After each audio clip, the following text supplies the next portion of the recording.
And I have heard something similar. We've discussed it this week. I think J-Mac said this. The Minnesota Vikings are a fascinating team this offseason. They got this brilliant offensive coach.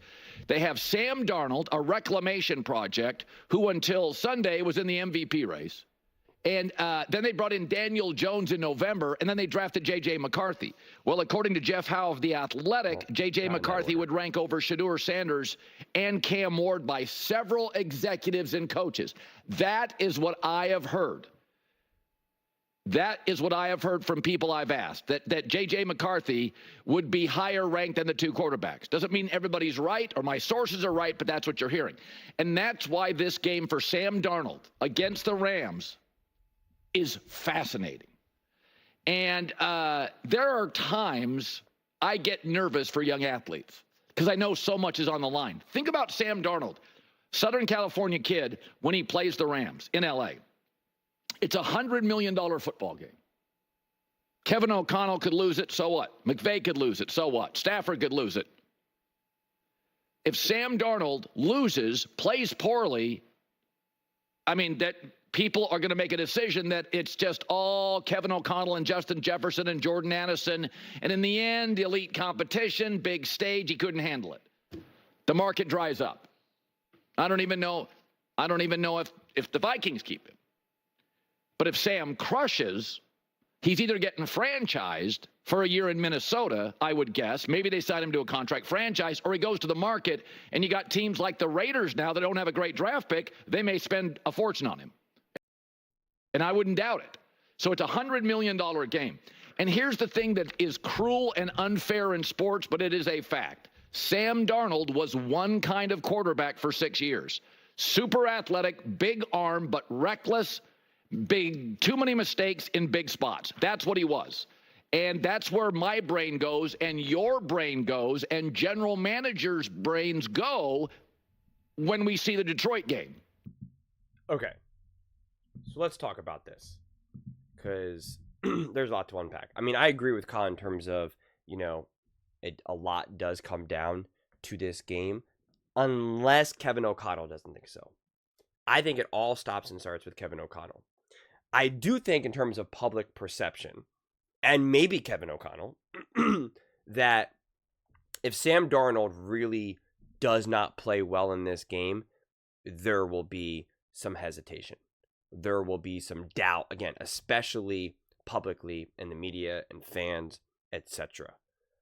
But if Kevin O'Connell really feels like he really helped develop Sam Darnold and has gotten a lot out of him, I think if Sam doesn't play great this season, if he doesn't play great against the Rams, I think there's a real possibility that the Vikings are like, hey, you know what? We still think maybe Sam's special. Like, again, as long as Kevin O'Connell feels this way, and he's like, I know Sam has been great. Yeah, he had a couple rough, bad games, but listen, lots of quarterbacks do.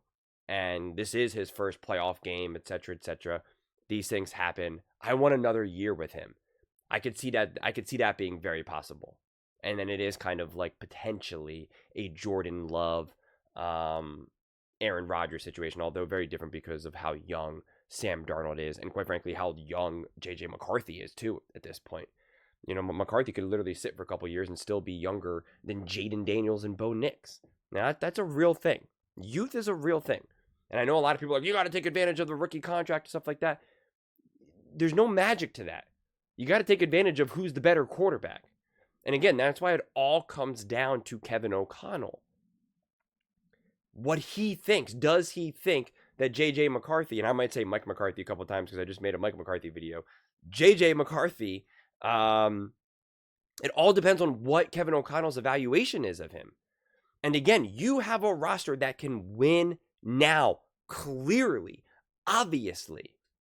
You need a quarterback who can win now. And I don't know if that's JJ, and neither do you. That's what I keep trying to convey. Neither do you. None of us know. I'm not even sure Kevin O'Connell knows, but he's the closest to knowing.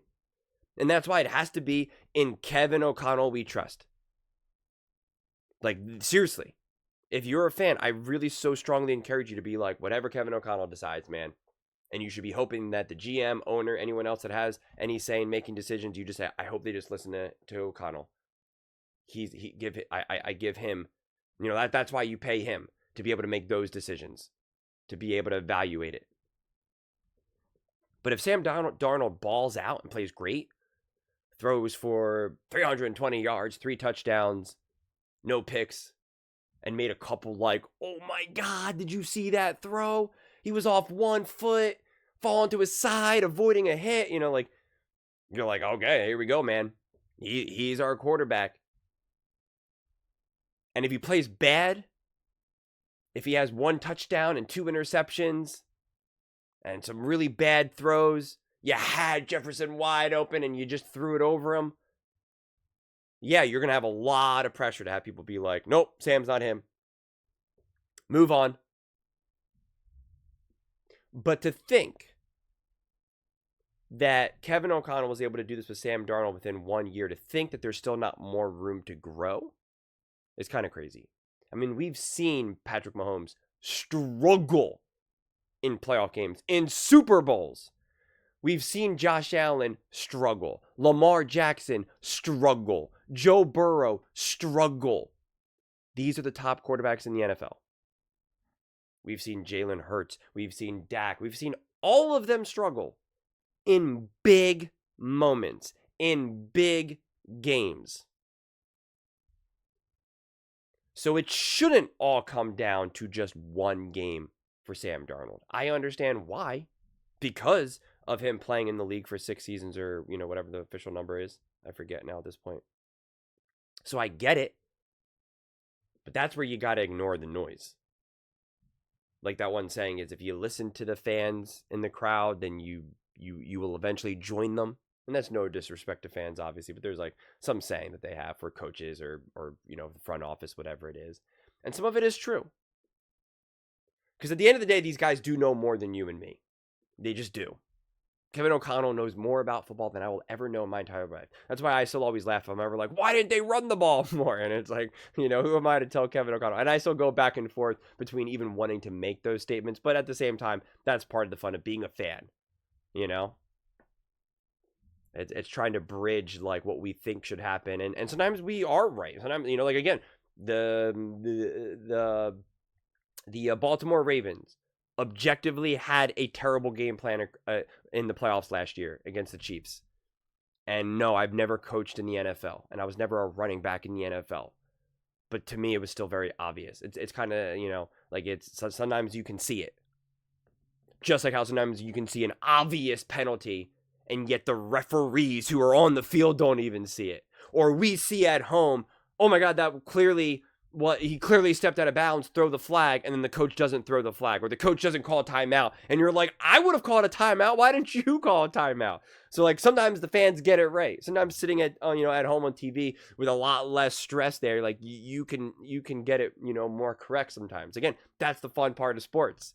We both have no idea what we're talking about, and sometimes we know more than them. It's it's fun. That's what makes it fun. But in this situation, I'm just like, I got to listen to Kevin O'Connell. And sometimes it's bad, because sometimes the coach is like, I can do anything. I'm such a great coach. Look what I did to Sam Darnold. Of course I could do it with JJ. Or of course I can make Sam even better. And it's like, you might be over expecting what you can do. We see plenty of billionaires and millionaires start other companies. So they're like, look what I did. I started 10 companies. I can start an 11th, only for it to do nothing. So it's all bounce. It's tough.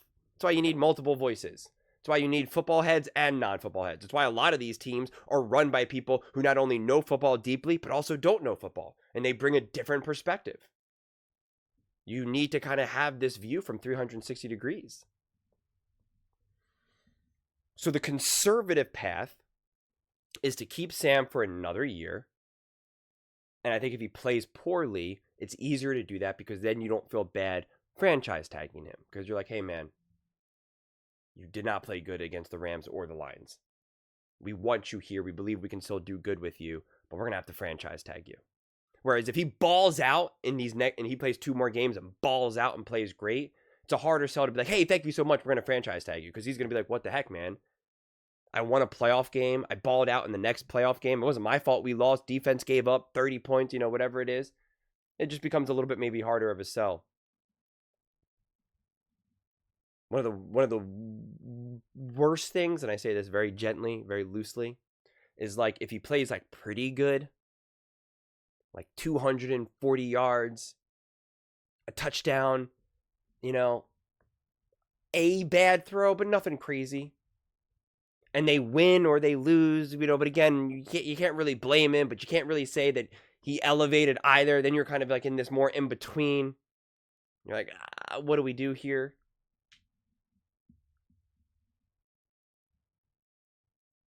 But yeah.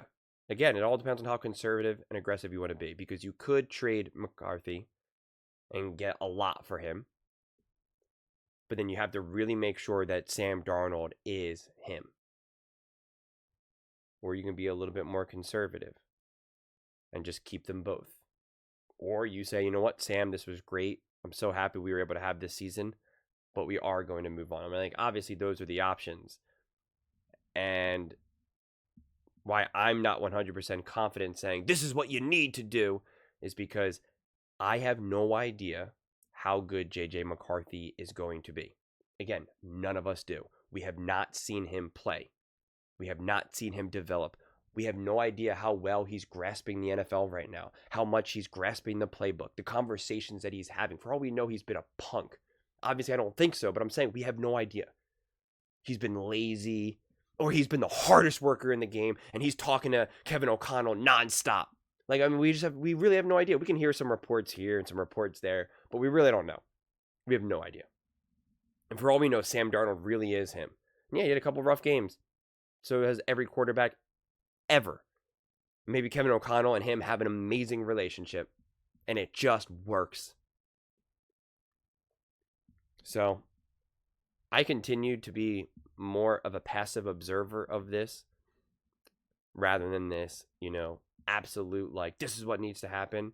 I do lean more heavily on keeping Sam Darnold. I confess, if Sam plays poorly against the Rams, it would make me more uncomfortable thinking that Sam is the future, but I am confident that Sam Darnold is actually a really good quarterback, and I don't think that we have to judge him based on his previous years with really bad franchises.